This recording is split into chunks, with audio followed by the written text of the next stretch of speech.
Hello guys, आपका मेरे channel smart study में स्वागत है। आज हम शिक्षा निदेशालय की तरफ से दी जाने वाली वर्कशीट नंबर 8 करेंगे, जो कि क्लास 8 की है और विषय है हिंदी। ये वर्कशीट 17 अगस्त 2021 की है। तो आइए शुरू करते हैं आज की वर्कशीट शुरू करने से पहले प्लीज़ मेरे चैनल को सब्सक्राइब कर दीजिए। तो आइए देखते हैं आज की वर्कशीट। आज हम आपकी पाठ्य पुस्तक वसंत के पाठ लाख की चूड़ियों के लेखक कामता नाथ का तीसरा भाग पढ़ेंगे। कहानी को आप एक बार में ही अपनी पाठ्य पुस्तक से पढ़ सकते हैं। आप चाहे तो अपनी एनसीईआरटी की जो बुक है उसमें से पूरे चैप्टर को रीड कर सकते हैं। यदि संसार में बदलू को किसी चीज से चिढ़ थी तो वह था कांच की चूड़ियों से। हमने पिछली वर्कशीट में देखा था कि लेखक अपने मामा के घर जाता है और वहां पे उसे बदलू जो लाख की गोलियां बनाकर उसे देता है, वो एक्चुअल में बदलू लाख की चूड़ियां बनाने का काम करता है। तो लेखक और बदलू दोनों घंटों बैठकर बातें किया करते थे। तो अब यहाँ पे बदलू के बारे में बताया गया कि वो वैसे तो बहुत सीधा था, लेकिन उसे एक ही बात से चिढ़ थी, वो थी कांच की चूड़ियों से। यदि किसी की स्त्री के हाथों में उसे कांच की चूड़ियां दिख जाती तो वह अंदर ही अंदर कुड़ जाता था। मतलब उसे अंदर ही अंदर बहुत तकलीफ होती थी, बहुत गुस्सा आता था और कभी कभी दो चार बातें सुना भी देता था। और कई बार क्या करता था, कुछ बातें खरी खोटी सुना भी देता था। मुझसे तो वह घंटों बातें किया करता था। लेखक कह रहे कि वह मुझसे तो घंटों बातें किया करता था।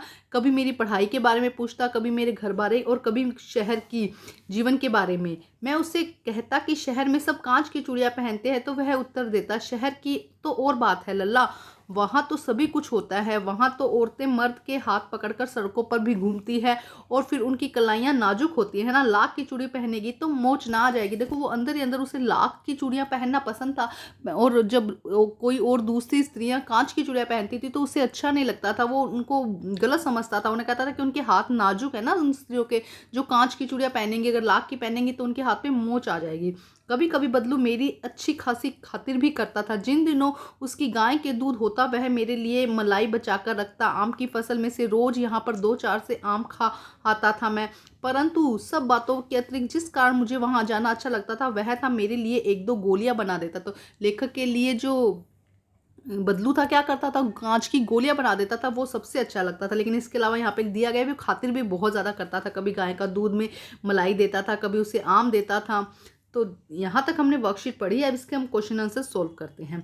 नए शब्द हैं। चिड़चिड़ का मतलब अप्रसन्न या खिन्न होना, मतलब अंदर से गुस्सा आना ना। चिड़ने का मतलब अप्रसन्न। नाजुक का मतलब कॉमन। और खातिर का मतलब आव भगत करना। किसी का कोई हमारे घर पर आता है तो हम उसका आव भगत करते हैं ना, तो खातिर का मतलब है आव भगत। तो अब यहाँ पे कुछ क्वेश्चन है ऑब्जेक्टिव टाइप, पहले हम वो कर लेते हैं। बदलू को किस बात से चिढ़ थी? लाख की चूड़ियों से, कांच की चूड़ियों से, सोने की चूड़ियों से या प्लास्टिक की चूड़ियों से? कांच की चूड़ियों से बदलू को बहुत ज्यादा चिढ़ थी।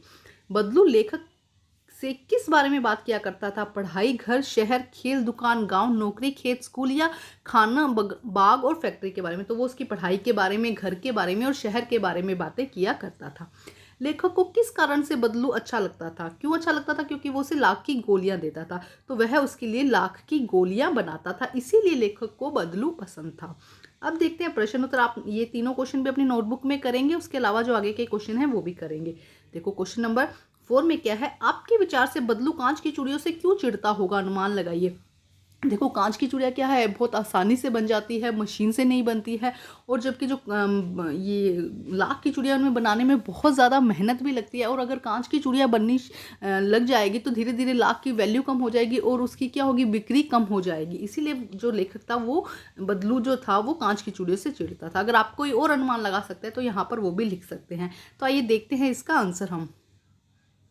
तो आइए देखते हैं आंसर नंबर 1। क्योंकि कांच की चूड़ियों के बिकने से उसकी लाख की चूड़ियों की बिक्री कम हो जाएगी, इसीलिए लेखक को जो कांच की चूड़ियाँ थी वो पसंद नहीं थी। उसको बनाने में भी मेहनत नहीं लगती थी, जबकि लेखक इतनी मेहनत के साथ में लाख की जो चूड़ियाँ थी वो बनाता था।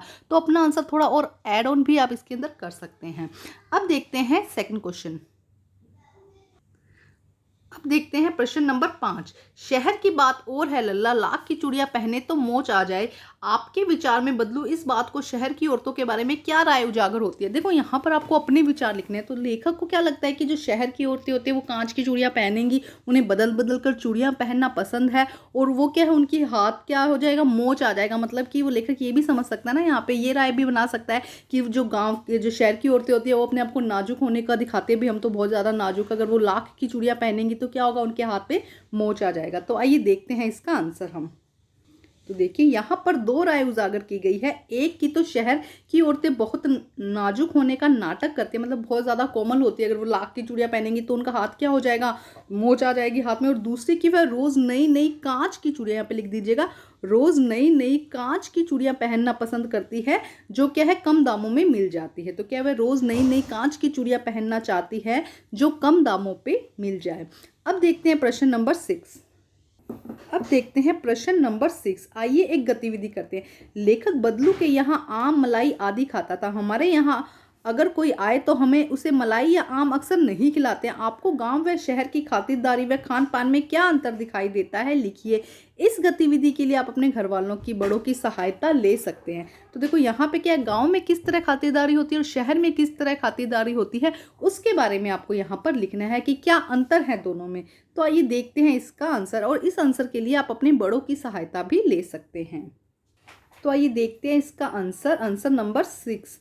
शहर में कोई अगर घर आता है तो उसे सबसे पहले चाय, बिस्किट, मीठा या नमकीन देते हैं। वहीं जब गांव के अंदर कोई घर में आता है, हमारे कोई मेहमान आता है, तो उसकी खातिरदारी मीठे और पानी से अथवा हलवे इत्यादि से की जाती है। वहाँ पे कुछ मीठा पानी दिया जाता है, शरबत दिया जाता है, आप ये भी ऐड कर दीजिए, इसके अंदर शरबत दिया जाता है, पानी दिया जाता है, या फिर घर से हलवा बनाया जाता है। इस तरह से घर जब गाँव में कोई लोग आते हैं तो उनकी खातिरदारी की जाती है। तो ये था मेरा अनुमान। आपका क्या अनुमान है? आप यहाँ पे एक्टिविटी में अपना आंसर लिखिएगा कि आपको क्या लगता है गाँव और शहर में क्या फर्क है। आज के तीनों ही क्वेश्चन क्या है, अनुमान के आधारित है। आप अपना अनुमान लगाइए और अपने आंसर को चेंज करिए। तो आज की वर्कशीट कंप्लीट होती है। वर्कशीट कंप्लीट करके अपने टीचर से चेक करवाइए, और प्लीज़ मेरे चैनल को लाइक कीजिए, सब्सक्राइब कीजिए और शेयर कीजिए। Thank you guys.